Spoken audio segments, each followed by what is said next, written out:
Welcome to today's 5-minute Bible study in the Gospel of John. We're in John chapter 12. We're really looking at the last half of chapter 12. We're going to start reading today at verse 37. Now it's Holy Week. Jesus is in Jerusalem. It's a couple of days before the Passover. And of course, just a few days before the crucifixion on Good Friday and resurrection on Easter morning.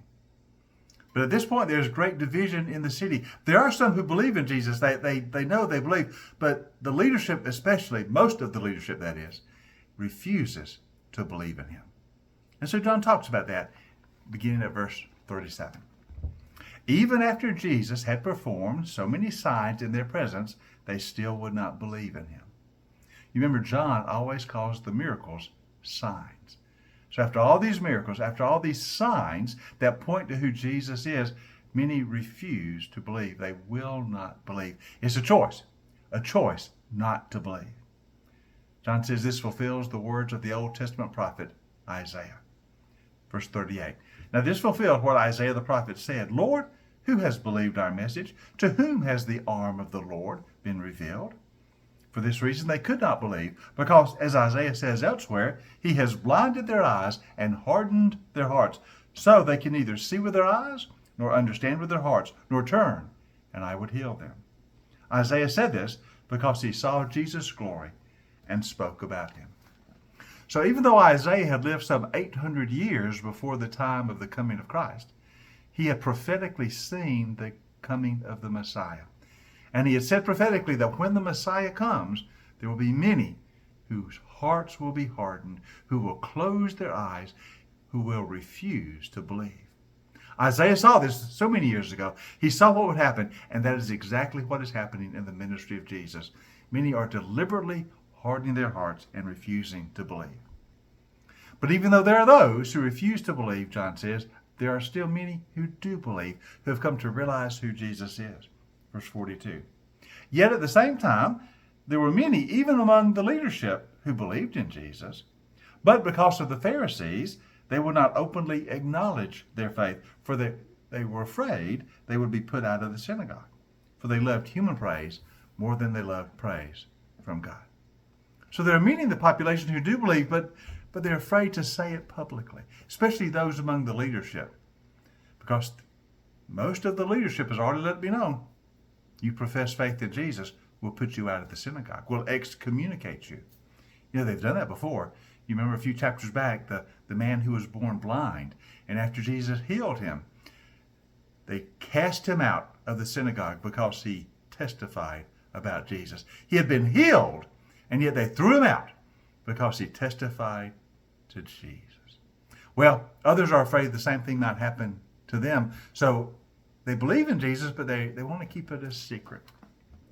So that's the situation. The leadership, most of the leadership is opposed to Jesus, but there are also those who believe. And then notice how John wraps up chapter 12. He says, now Jesus cried out, whoever believes in me does not believe in me only, but he believes in the one who sent me. The one who looks at me is seeing the one who sent me. I've come into the world as a light, so that no one who believes in me should stay in the darkness. Now this is a word of encouragement from Jesus to those who are believing. Even though there's still some fear in their hearts, they're doing it secretly. Jesus is giving them encouragement. Listen, when you believe in me, you believe in the one who sent me. You believe in the Father. When you see me, you see the one who sent me. You see the Father. See, I'm a light. I'm the light of the world. And by me, the darkness is dispelled, and you begin to see what God is doing.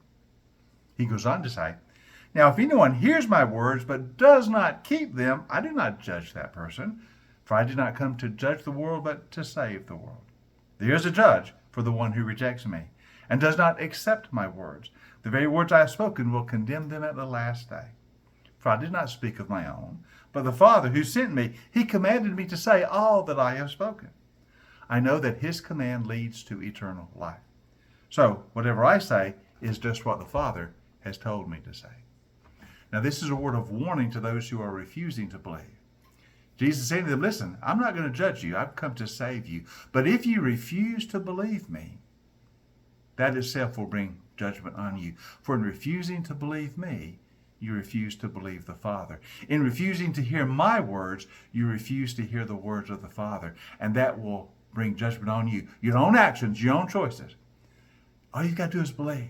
All you've got to do is turn to me, to the light, you will see. But if you refuse, you're going to bring judgment on yourself.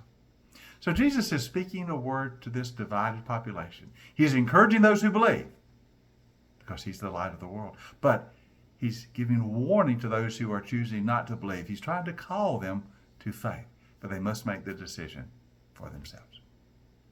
In our next session, we're going to start looking at chapter 13.